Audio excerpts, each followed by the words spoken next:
सुमनसवन्दित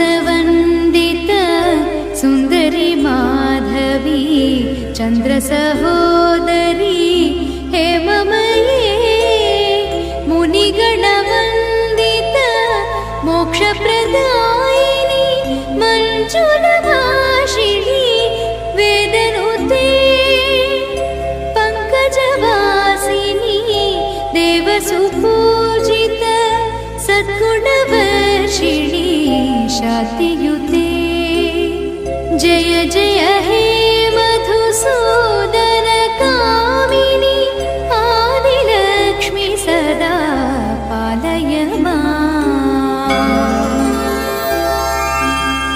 I कलिकल्मष नाशनि Kamini वैदिकरूपिणी